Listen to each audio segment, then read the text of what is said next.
Let me ask you something real quick. Have you ever looked at your life mid-chaos, mid-struggle, and thought, what if? What if something greater is working behind the scenes? You see, there's a force that doesn't need to scream. It doesn't always show up loud and proud, but it moves mountains in silence. It shifts timelines with a whisper, and when it's helping you, when a door closes in life, especially one we deeply wanted to walk through, the pain can feel personal, sharp, and sometimes even unbearable. Whether it's a relationship that ends, a job opportunity that slips through your fingers, or a dream that just doesn't unfold the way you imagined, it feels like failure. But that's where perception deceives us. What feels like rejection is often a calculated redirection, a move that, while invisible in the moment, is guiding us to something far more aligned with who we are becoming rather than who we were. There's this misconception that the things we want the most are always the things we need. That if something matters deeply to us, it must be meant for us. But life doesn't always work like that. Sometimes we become so attached to an idea, a person, a path, that we forget to ask if it's actually good for us. We forget to ask if we're chasing something from a place of ego, fear, or the need to prove something, rather than from a place of genuine alignment and purpose. That's where the redirection comes in. Because we don't always know what's best for us in the moment, but the path ahead, the journey we're on, has a way of steering us toward what truly is. Closed doors can feel like punishment. We take them personally. We say things like, "Why me?" or "What did I do wrong?" But what if we flipped that? What if instead we asked, "What am I being protected from? What am I not seeing that this door is sparing me from?" It takes maturity, it takes faith, and it takes the ability to zoom out beyond your current emotions. Because in the moment, when everything feels like it's falling apart, you rarely recognize that it's actually falling into place. Think about the relationships you once begged to keep, the ones you poured everything into, the ones you thought you couldn't live without, and now, look at you, stronger, wiser, clearer, looking back. Can you honestly say you would have grown the way you did if that door stayed open? Sometimes people come into your life to teach you lessons, to push you, to break you open, to shake you out of your patterns. And when their role is done, life closes that door, no matter how tightly you try to hold it open. The same applies to career moves. That job you didn't get, the one you prepped for, visualized, maybe even cried over when it didn't pan out. That no could be the reason you're available when the right yes shows up. It could be the space you needed to pivot. It could be life keeping you from walking into a place where your light would have been dimmed, your creativity stifled, your soul drained. But in the moment, you don't see that. You only feel the loss, and that's okay. But loss doesn't always mean something has been taken. It can mean something better is being made room for. Redirection doesn't always come gently, though. Sometimes it's abrupt. A heartbreak that tears you open. A layoff that leaves you feeling like you've been stripped of your identity. A betrayal that shatters your trust. But within that rupture is an invitation. A chance to reassess. To rebuild with intention. To stop settling for what you've outgrown. If the door hadn't closed, would you have ever walked away on your own? Sometimes we're too comfortable in situations that no longer serve us. So life gives us a nudge or a shove, and at first we curse it. But later, when we're standing in the middle of something better, we understand. We forget that we're not always meant to stay where we started. That outgrowing something is a sign of progress. Not everything that once fit still belongs in the next chapter. A closed door is often confirmation that you're evolving, that you're being prepared for a different stage, a higher level, a space that requires a new version of you. The one who doesn't tolerate half-hearted love won, sighted effort or soul, numbing work, the one who's clear about what they deserve. That clarity often comes from things falling apart, not falling together. And then there's timing. Sometimes the door doesn't close because it's the wrong dream, it closes because it's the wrong time. We get so fixated on having things asterisk now asterisk that we forget the power of divine timing. The idea that what's meant for you won't miss you, but it might need you to be more ready, more healed, more aware, so that when the right opportunity presents itself, you're not just excited, you're prepared. You're not just stepping into it blindly, you're walking in with purpose. Closed doors, in that context, are often a pause button, a way to say, not yet, you're close, but not yet. And then there are the doors that were never yours to walk through in the first place. The ones you only chased because everyone else was chasing them. The life paths that were more about proving your worth to others than honoring your truth. We live in a world that glorifies hustle, success, achievement. So we try to force ourselves into molds that don't fit. We pursue degrees, careers, lifestyles because they look good on paper. And when those doors close, it feels like failure, but it's not. It's mercy. Because the longer you stay in the wrong life, the longer it takes to build the right one. Closed doors strip away the noise. They reveal where you were compromising. They wake you up. They remind you that not everything that glitters is gold. That not every opportunity is sacred. And most of all, they force you to trust, to surrender to a plan you don't fully understand yet. You won't always get an explanation. You won't always get closure. But you will always get growth if you let yourself lean into it. So the next time a door closes, don't just mourn it. Question it, not from a place of self-blame, but from a place of self-inquiry. Ask what you're being shown. Ask where you're being led, and ask who you're being asked to become. Because behind every no is a silent yes to something more worthy of your time, energy, and soul. Something you can't always see yet, but something that's waiting all the same. There's something powerful about resilience, something unexplainable.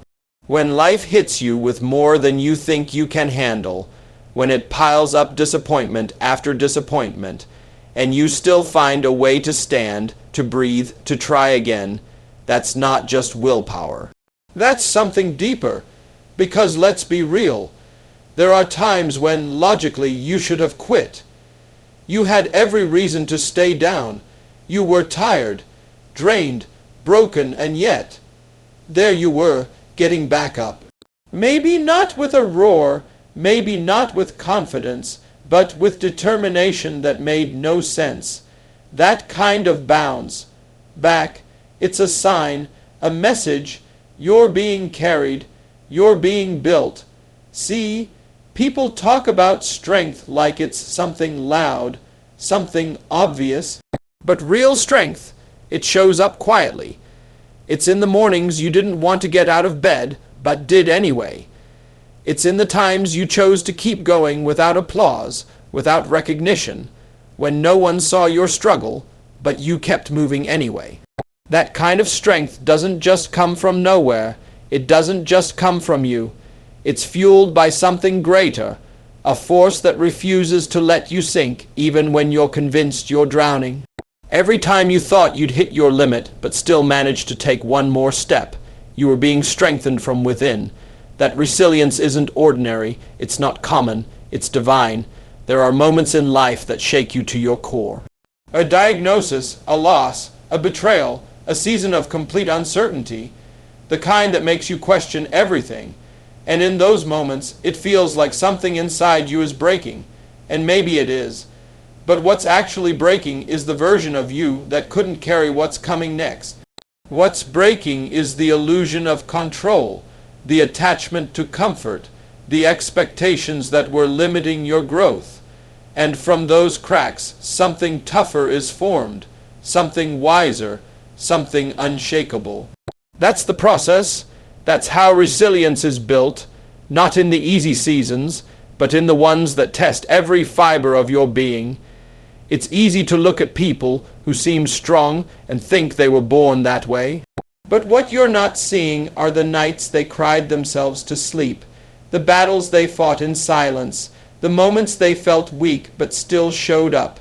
Strength isn't about the absence of struggle, it's about how you respond to it.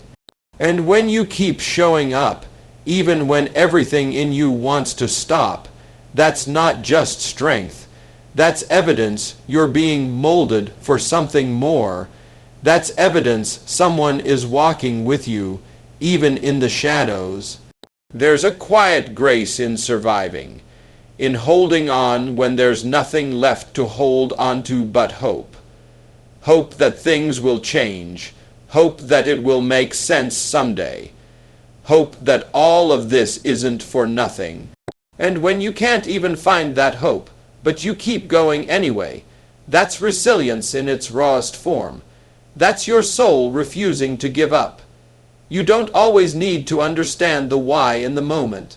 You just need to trust that the bounce back is not accidental. It's intentional. It's the rebuilding of a warrior one har, durned layer at a time. Life has a way of teaching us through storms. You don't become unshakable by avoiding the wind. You become unshakable by standing in it, by holding your ground, by learning how to bend but not break. Every storm you've been through didn't just test your strength. It revealed it. It showed you that no matter how fierce the winds, there's something inside you that refuses to be moved. And where did that come from? It came from something bigger than circumstance. It came from a place beyond logic, beyond emotion. That kind of strength is planted deep, and it grows stronger every time it's tested. Resilience doesn't always look like bold, fearless moves. Sometimes it's quiet. Sometimes it's waking up and putting one foot in front of the other. Sometimes it's reaching out when isolation feels safer. Sometimes it's choosing to believe there's more ahead when everything around you is screaming that it's over, and those moments, they matter, they count. They are the foundation of something greater being built in you. Because every time you don't quit, even when quitting would be easier, you prove that you're not just surviving, you're being shaped. People often underestimate the power of being able to keep going. They see it as something basic, something expected. But keeping on in a world that constantly tells you you're not enough, in a life that keeps throwing curveballs, in moments when everything feels like it's slipping through your fingers, that's not ordinary.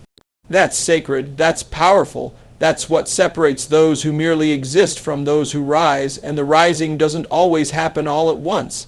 Sometimes it's inch by inch, breath by breath, but it happens. Because resilience, true resilience, refuses to let you stay in the valley. It drags you toward the light, even when you're crawling.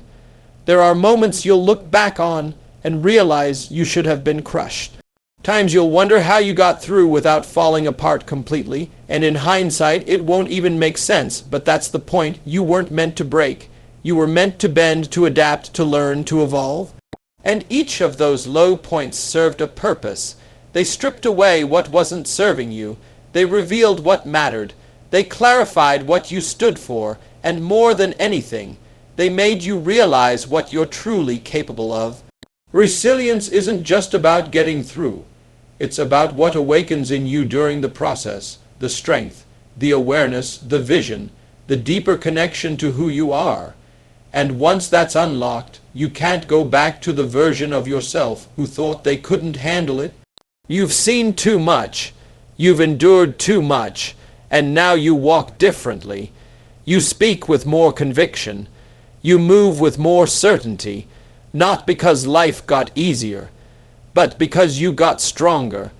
You learned how to navigate the hard without losing yourself in it. You discovered a level of strength you didn't even know existed. That discovery doesn't come from books. It doesn't come from theories. It comes from pain, from uncertainty, from nights you weren't sure you'd make it through. And somehow, you did. That's not random. That's not luck. That's a sign, a confirmation. That strength in you didn't grow out of convenience. It was called forth when everything was inconvenient, when everything said stop. And you didn't.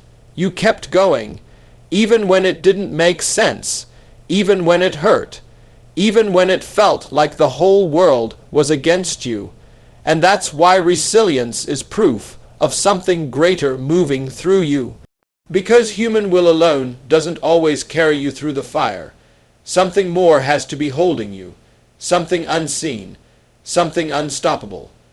And so, when you take a step back and look at the moments that shaped you the most, they probably weren't the easy ones. They weren't the times when everything was going your way, when life was smooth and predictable. No, the moments that built you were the ones that cracked you open, the ones that tested your patience, your faith, your strength. The moments when doors slammed shut and you were left standing in front of them, confused, heartbroken, maybe even angry. And yet, those same moments became the very ground where you learned to stand taller, to walk lighter, to see clearer. Because the beauty of growth is that it rarely happens in comfort. It happens in the fire. And that fire, as cruel as it sometimes feels, is never there to destroy you. It's there to refine you. That door that didn't open wasn't a mistake. That person who walked away didn't exit too soon. That dream that didn't manifest wasn't a failure. All of it was part of a divine orchestration that you may not have understood then, and maybe you still don't fully understand now. But you're here, still breathing, still rising, still moving towards something greater, something real. And the reason you're here is not because everything went right. It's because even when everything went wrong, you didn't stop. That bounce back, that was no accident. That was the echo of something stronger within you. A whisper that said, keep going. When everything else screamed, give up. You've been carried through storms you didn't think you'd survive. You've walked through pain that would have broken the old version of you. You've seen parts of yourself you never knew existed. And through it all, you discovered that there is more to you than meets the eye. More depth, more resilience, more fire. You learned how to get back up without applause. You learned how to rebuild with no map. You learned that sometimes silence is the loudest answer, and stillness is the most powerful move. And even when you questioned everything, even when you doubted the path, there was a deeper knowing inside of you that wouldn't let you stop. The signs have always been there. They weren't written in neon. They didn't come with grand announcements. They showed up in subtleties, in the timing of a closed door that protected you from walking into the wrong room, in the way a person left, just before they could do more damage, in the gut feeling that told you to pivot, to pause, to wait. They showed up in the tears that somehow led to clarity, in the silence that grew into self-awareness, in the heartbreak that birthed boundaries, in the fall that taught you how to rise with more purpose, more precision, more pride. You see, divine help doesn't always look like rescue. Sometimes it looks like resilience. Sometimes it looks like everything being stripped away so you can finally see what you've been carrying that's not even yours. Sometimes it looks like redirection disguised as rejection. It looks like being pushed out of your comfort zone because your comfort zone was keeping you small. It looks like an unanswered prayer that, in hindsight, was the biggest blessing you never saw coming.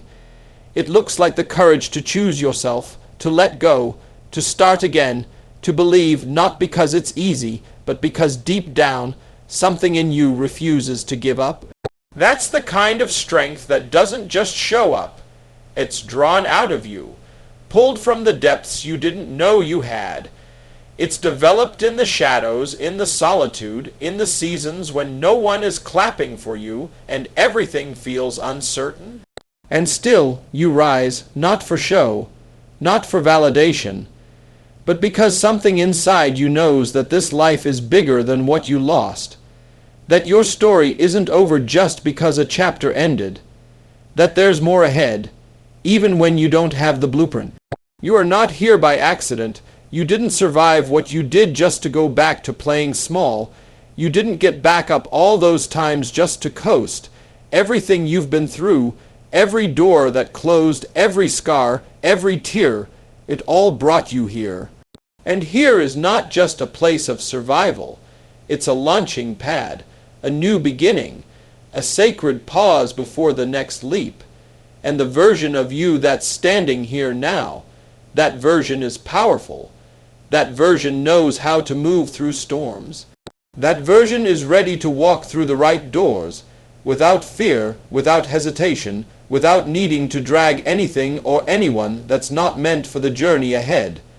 So, look back with gratitude, not regret. Look at the scars, not as reminders of pain, but as proof of strength. Look at the setbacks as setups. Look at the heartbreaks as openings. Look at the closed doors as protectors of your purpose. And most of all, look at your own reflection and understand this. You didn't get here alone. You were helped, guided, strengthened, even in silence, even in chaos. Even in moments when you felt abandoned or unseen, you were never without support. The signs were always there. You just had to learn how to read them. And now that you can, there's no stopping you. Now that you see the patterns, the timing, the growth, the quiet miracles.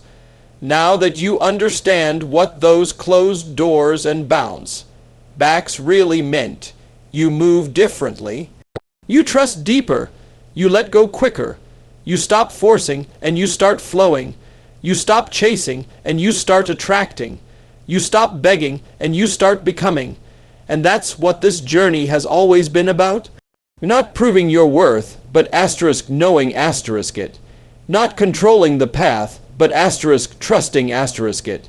Not fearing the unknown, but walking into it with faith *. This is your time, not because everything is perfect, but because you've been prepared, because you've been tested and trusted, because you've been through enough to recognize when something is real and when it's not for you. And now, you get to move forward with eyes wide open, heart intact, soul aligned. You get to walk through the right doors with clarity, not desperation, with purpose, not pressure, and most of all with the quiet confidence of someone who knows. You are being helped. You are being guided. You are being held. So when life tests you again, and it will remember this moment, remember everything you've already come through. Remember how many times you could have broken but didn't. How many times you thought it was over but it wasn't. Let that fuel you. Let that remind you that even in the hardest seasons, you were never alone. You were being built. You were being prepared. You were being led. And now you rise not just because you can, but because it's time.